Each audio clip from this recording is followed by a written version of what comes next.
서울 외곽 오래된 연립주택 골목길을 따라 무겁게 끌리는 손수레 하나가 있습니다. 손수레의 앞에는 허리 굽은 노인이 있고 그는 낡은 잠바에 헐렁한 모자를 눌러쓰고 마치 바람이라도 불면 쓰러질 듯한 발걸음으로 천천히 걷고 있습니다. 이름은 장기석, 올해로 82. 한때는 수백 명의 직원을 이끌며 한 시대를 풍미했던 기업의 창립자였지만 지금은 그 누구도 그의 이름을 기억하지 않는 그저 폐지 줍는 할아버지일 뿐입니다. 이 동네 사람들은 이제 그를 그냥 장할아버지라 부릅니다. 말수도 적고 부탁도 안 하시고 그저 새벽같이 일어나 무겁게 종이와 병이 가득 든 수레를 끌고 하루 종일 동네를 돌며 고개를 숙이십니다. 비가 오든 눈이 오든 휴일이든 평일이든 언제나 똑같은 시간, 똑같은 옷차림, 똑같은 걸음걸이로 나타나는 그 모습은 마치 이 동네의 풍경 일부처럼 되어버렸습니다. 어느 날 근처 슈퍼 아주머니가 말했습니다. 장할아버지는 늘 먼저 인사하세요. 감사합니다. 고맙습니다. 꼭 말씀하시거든요. 요즘 젊은 사람들보다 훨씬 공손하고 따뜻해요. 그러고는 살짝 웃으며 빈병 몇 개를 봉투에 담아 건네줍니다. 장기석의 하루는 단조롭고 고요합니다. 찢어진 장갑을 낀 손으로 종이를 줍고 허름한 벤치에 앉아 혼자 도시락을 꺼내 드시며 어쩌다 마주친 고양이에게도 춥지? 하고 조용히 말을 것입니다. 누군가가 다가와 말을 걸까봐 괜히 신세라도 지게 될까봐 그는 더더욱 말을 아끼고 더더욱 조용히 움직입니다. 그렇게 모든 것이 조용한 어느 날 장기석은 폐지를 정리하며 중얼거립니다. 이 나이에 뭘 바래. 따뜻한 밥 한 끼면 됐지. 그래도 아직 이 다리로 걸을 수 있으니 고맙지 뭐. 그 말 끝에는 쓸쓸한 웃음이 묻어 있습니다. 그는 누가 듣는 것도 아니지만 하루에 한 번은 꼭 그런 식으로 스스로를 다독입니다. 이 도시에 사는 수많은 사람들 사이 그는 아주 작은 그림자처럼 살아가고 있지만 그가 지나간 길에는 깨끗하게 정돈된 재활용품과 조용한 고마움이 남아 있습니다. 누구는 말합니다. 그 할아버지가 있어야 동네가 정돈되는 것 같아요. 뭔가 마음까지 깨끗해지는 느낌이랄까. 이름도 명함도 직함도 없지만 그는 자신만의 방식으로 하루를 살아냅니다. 크지 않지만 단단한 그 발걸음은 누군가를 향한 조용한 인사처럼 오늘도 그 골목길을 천천히 지나갑니다. 서울 외곽 오래된 골목 어귀에서 낡은 손수레를 끌며 조용히 살아가는 한 노인이 있습니다. 사람들은 그를 폐지 줍는 할아버지라 부르지만 아무도 그의 진짜 이름이나 과거를 알지 못합니다. 이름은 장기석, 올해로 82.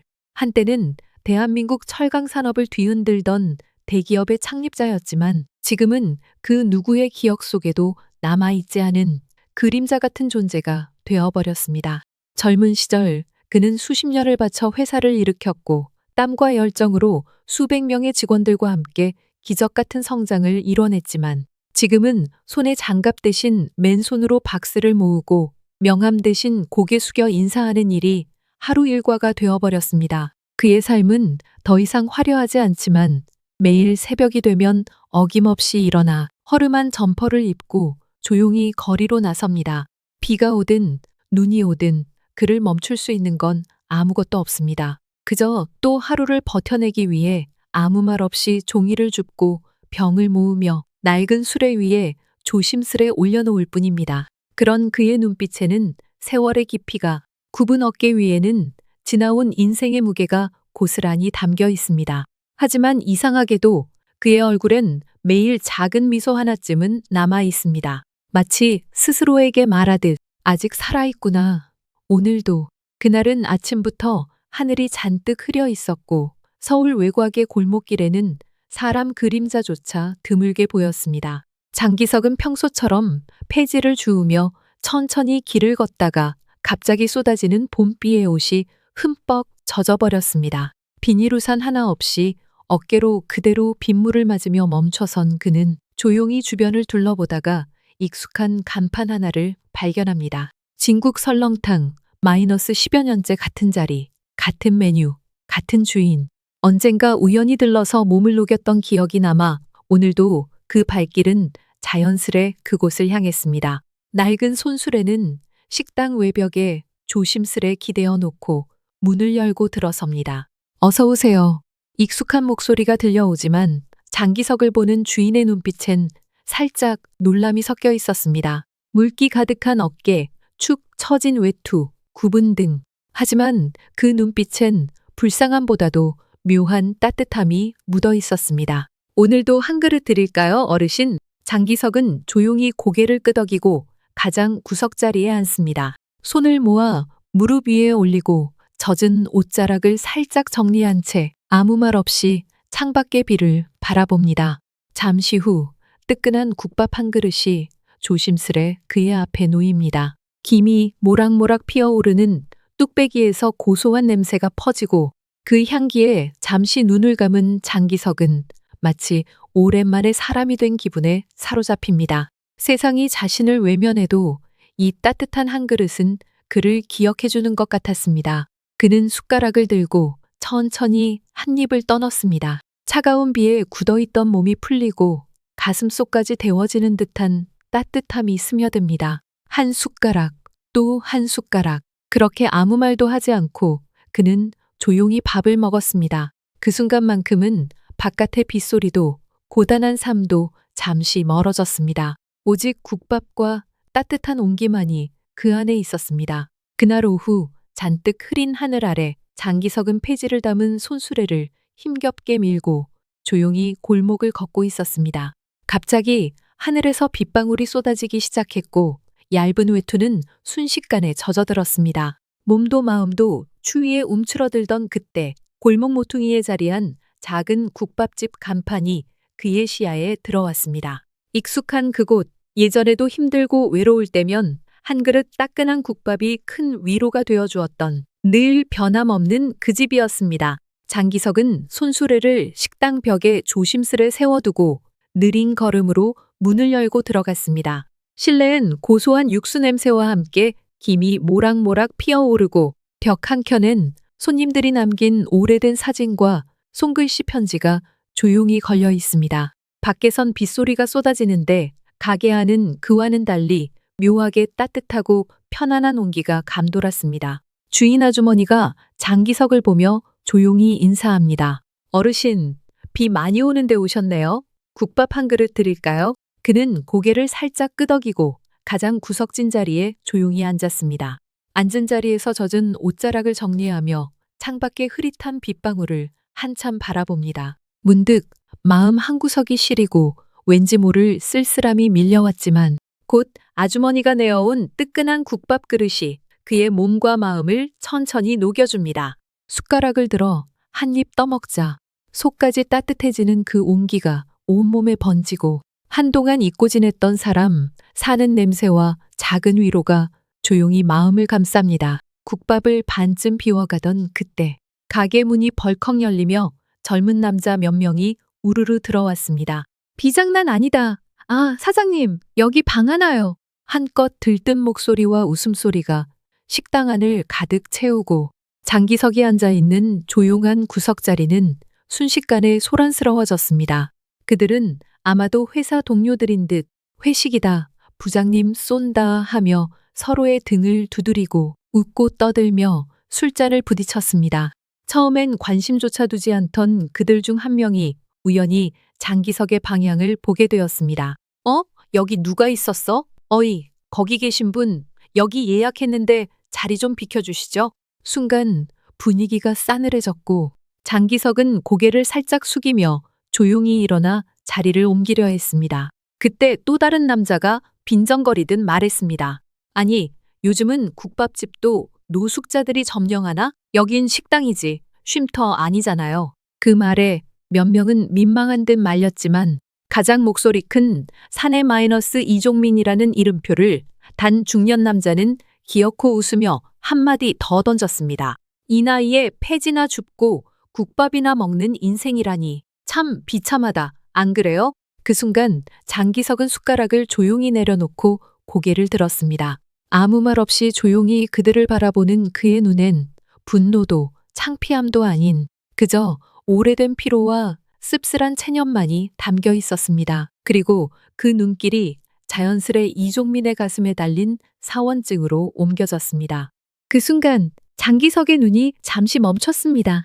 한도 절강감 미야 코테츠코. 그 이름. 수십 년 전 자신이 손수 세우고 모든 청춘과 열정을 쏟아부었던 바로 그 회사. 그리고 그 회사에서 가장 사랑했던 아들을 떠나보낸 그날 이후로 그는 그 이름을 단 한 번도 입 밖에 낸 적이 없었습니다. 문을 열고 들어선 6명 남자들. 회사 로고가 찍힌 파란 점퍼를 맞춰 입고 빗속을 뚫고 들어온 듯 우산에 물방울이 뚝뚝 떨어졌습니다. 아이고, 진짜 춥다. 빨리 소주부터 시켜요. 그들은 식당 안을 순식간에 회식 분위기로 물들였고 아무도 구석에 앉은 장기석에게는 시선을 주지 않았습니다. 그 중에서도 가장 목소리가 크고 중심에 있던 사람. 나이는 40 중반쯤 되어 보였고 옷차림이나 말투, 그리고 주변 직원들의 눈치에서 알 수 있듯 그는 분명 이 팀의 리더였습니다. 그의 이름표에는 이종민 부장이라고 적혀 있었고 말투 하나하나에 자만심이 묻어나 있었습니다. 식당 주인이 장기석에게 국밥을 더 내오자 이종민은 흘끗 그를 쳐다보며 빈정거리는 듯한 말투로 말했습니다. 요즘엔 노숙자도 고기국밥 드시나 봐요. 하긴 나라가 좋아졌네. 순간 테이블에 앉아있던 직원들 몇몇이 민망한 듯 시선을 피했습니다. 그러나 이종민은 멈추지 않았습니다. 아니, 여기 직원들 식사하러 왔는데 구석에 앉아 계시면 좀 불편하잖아요. 사장님, 이런 분들은 다른 자리 안내하셔야 되는 거 아니에요? 장기석은 아무 대꾸 없이 고개를 살짝 숙였고 마치 이런 일이 익숙하다는 듯 조용히 수저를 내려놓았습니다. 비에 젖은 어깨 위로는 말보다 무거운 침묵만이 내려앉고 있었습니다. 그는 알았습니다. 사람들은 외모와 옷차림, 손에 든 수레만으로 누군가를 판단하고 세상은 그렇게 너무 쉽게 한 사람의 가치를 결정지어 버리기도 한다는 걸. 국밥을 거의 다 비운 장기석은 조용히 국물 한 모금을 떠서 입안에 머금고 창밖으로 흘러내리는 빗방울을 바라보고 있었다.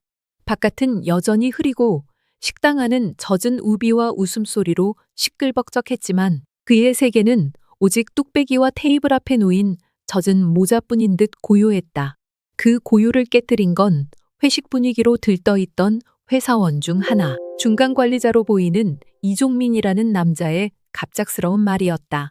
아니, 여기 좀 치워주시면 안 돼요? 식당에 노숙자 앉아 있으니까 다들 밥맛 떨어지잖아요.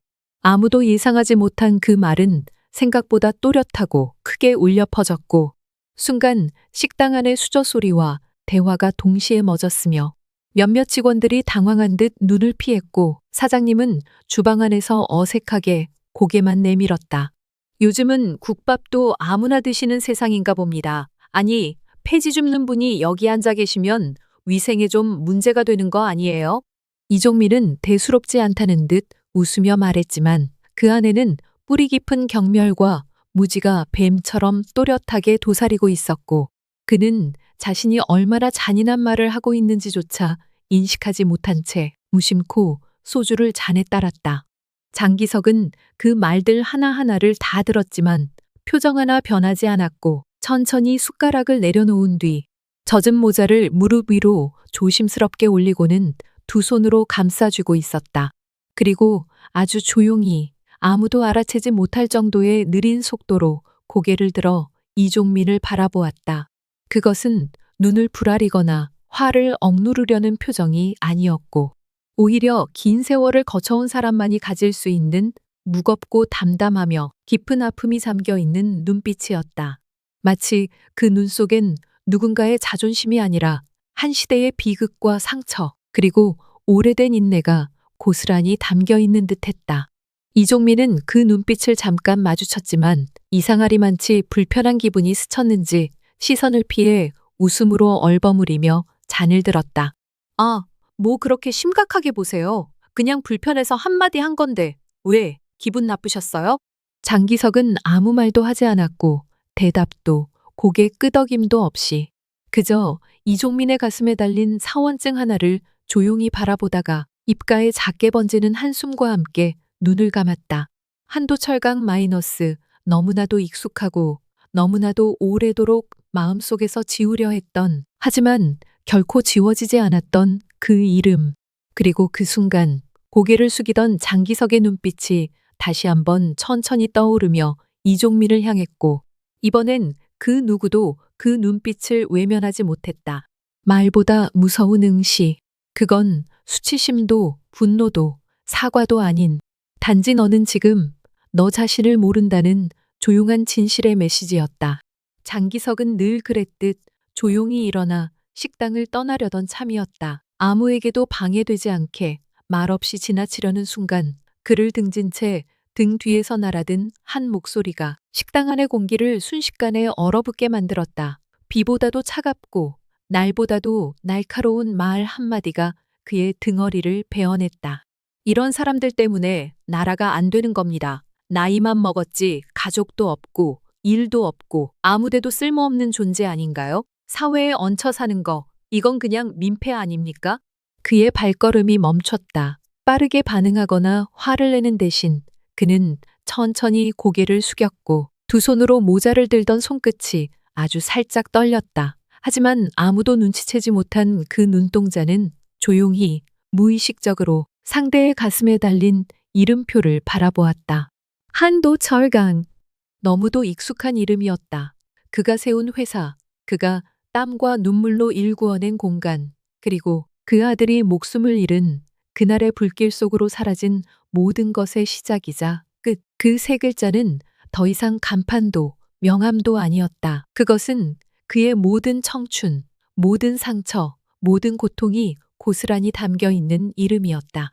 손에 들고 있던 모자가 무릎 위로 미끄러졌지만 그는 주워들 생각조차 하지 않았다. 그저 눈을 감고 천천히, 아주 천천히 고개를 들었다. 눈빛 하나, 숨소리 하나에도 세월이 묻어나는 그 얼굴은 누구보다도 조용했고 누구보다도 무거웠다. 그리고 그가 바라본 그 이종민이라는 남자는 자신의 입으로 내뱉은 말이 어떤 무게를 가졌는지조차 모른 채 비웃으며 잔을 들고 있었다. 장기석은 아무 말도 하지 않았다. 하지만 그 눈빛 하나만으로도 말보다 깊게, 침묵보다 더 무겁게 그 자리를 울리고 있었다. 그는 알고 있었다. 이 세상은 더 이상 자신을 기억하지 않지만 자신은 아직 잊지 않았다는 걸. 그 이름, 한도철강. 이제는 세상이 기억하지 않는, 그러나 자신에게는 결코 지워지지 않는 이름. 그리고 그 이름 아래 잊혀진 사람, 바로 장기석. 장기석의 눈길이 막말을 퍼붓던 남자의 가슴에 달린 이름표, 그 세 글자 한도철강에 멈추는 순간 세상이 갑자기 정지한 듯 고요해졌고 수십 년간 묻어두었던 기억들이 예고 없이 거칠게 쏟아져 들어왔다. 그것은 단지 회사 이름이 아니었다. 그가 청춘을 바쳐 건강을 잃어가며 명예를 걸고 무무에서 유유를 만들어낸 그 공간, 수백 명의 직원들 앞에서 꿈이 현실이 되어가는 과정을 직접 바라보던 그 시절의 상징이었고, 동시에 어느 겨울밤 눈앞에서 불길 속에 삼켜져 버린 하나뿐인 아들을 잃은 비극의 장소이기도 했다.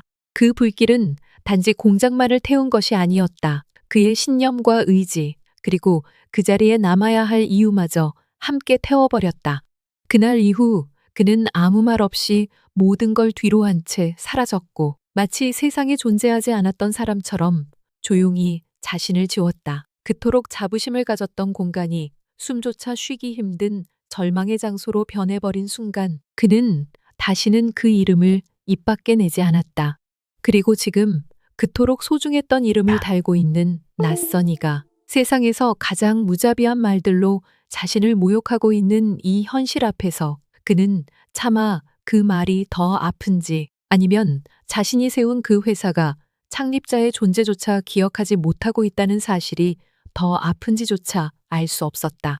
그는 천천히 눈을 감았다. 마치 오랜 세월 속에 가라앉아 있던 말을 꺼내기 위해 스스로를 가다듬는 듯 숨을 고르고 조용히 입술을 열었다. 그 회사, 내가 세운 겁니다. 단 6마디, 그 무엇보다 단순한 고백이었지만 그 순간 식당 안의 모든 공기가 얼어붙은 듯 정적이 흘렀다. 사장도 손님도 함께 있던 직원들도 누구 하나 예외 없이 낡은 우비를 걸치고 주름진 손으로 모자를 쥐고 있는 백발의 노인을 바라보며 과연 그가 정말 한 시대를 세운 사람일까 믿기지 않는 듯한 표정으로 멈춰섰다. 그 회사 내가 세운 겁니다. 그 단 한 문장이 식당 전체의 공기를 얼어붙게 만들었고 모든 시선이 백발의 노인에게 박혔다. 아무도 말을 잇지 못했고 그 정적은 마치 비난보다 더 날카롭게 이종민의 가슴을 찔렀다.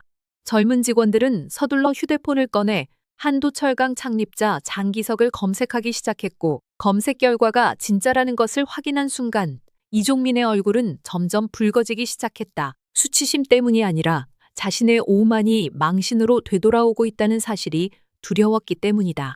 그는 억지로 헛웃음을 지으며 주변을 둘러보다 애써 평정을 가장한 목소리로 말문을 열었다. 예전에 뭘 좀 했다고 쳐도 지금 모습이 그리 대단해 보이지는 않네요. 회사를 세웠다면서 지금은 폐지 줍고 계시는 거잖아요. 그 말은 마치 깨진 거울을 억지로 붙이려는 손짓 같았고 이미 바닥난 자존심을 비웃는 자기 합리화에 지나지 않았다. 장기석은 아무 말도 없이 그를 정면으로 바라봤다. 그 눈빛은 크고 강한 소리를 내지 않았지만 차갑고 무거운 진실을 뚜렷하게 드러냈다. 마치 말하지 않아도 된다. 나는 이미 다 보고 있다는 듯. 그리고 이종민이 시선을 피하려는 찰나 장기석의 낮지만 단호한 목소리가 울렸다.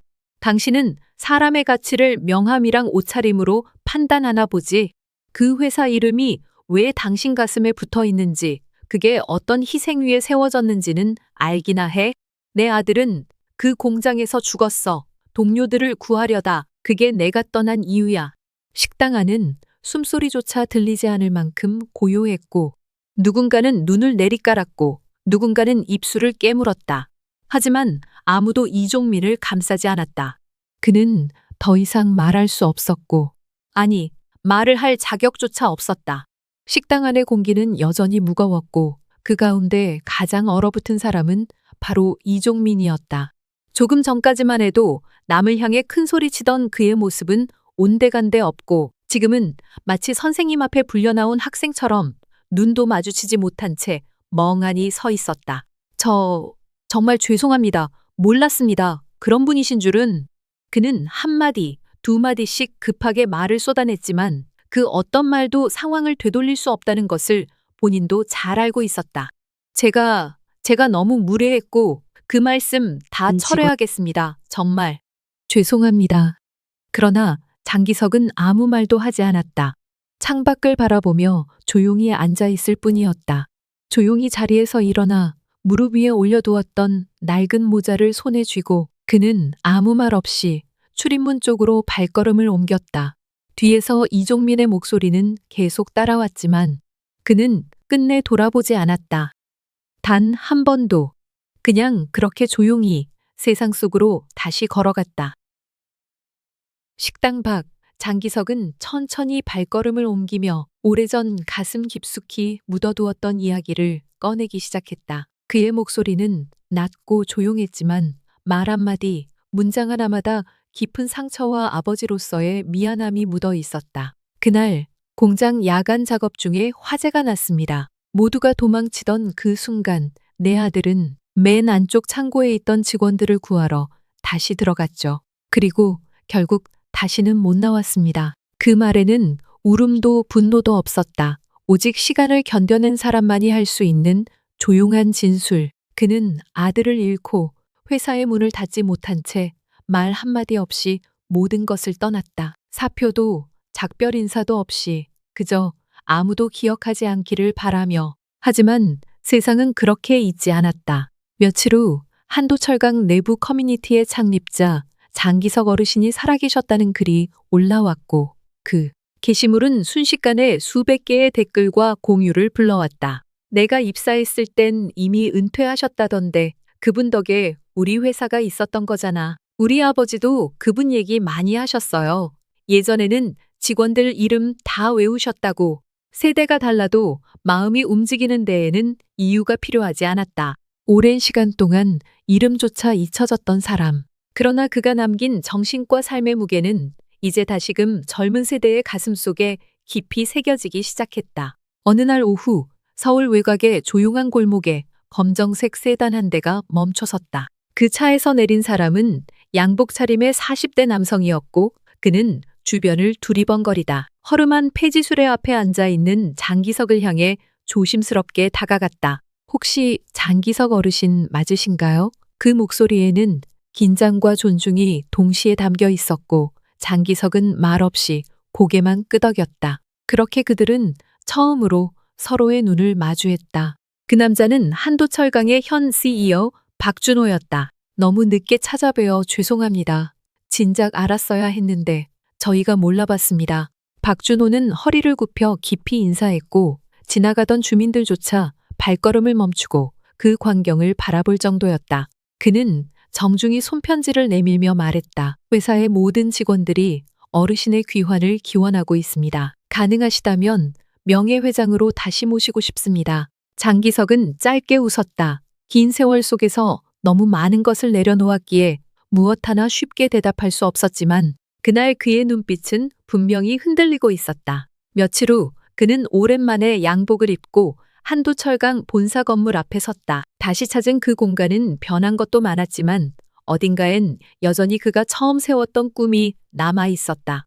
회사 직원들의 안내를 받아 그는 가장 먼저 추모관으로 향했다. 그곳엔 그의 아들 이름이 새겨진 작은 명패와 함께 그의 희생을 기리는 영상이 조용히 반복되고 있었다. 장기석은 한참 동안 아무 말도 없이 그 앞에 서 있었다. 아무도 가까이 다가가지 않았고 누구도 그 순간을 방해하지 않았다. 그렇게 그는 다시 시간이 멈췄던 자리를 스스로의 발걸음으로 천천히 걸어가기 시작했다. 과거를 끌어안고 현재를 맞이하며 어느 날 아침 장기석은 정중한 초대를 받아 한도철강 이사회 회의실로 향했다. 그의 이름이 회의록에 다시 등장한 건 수십 년 만이었고 그가 문을 열고 들어서는 순간 그 자리에 앉아있던 모든 임원들이 일어나 고개를 숙였다. 그와 한 번도 얼굴을 마주한 적 없는 사람들조차 자연스럽게 일어나 묵묵히 인사를 건넸다. 그 장면은 어떤 말보다도 깊은 존경이었다.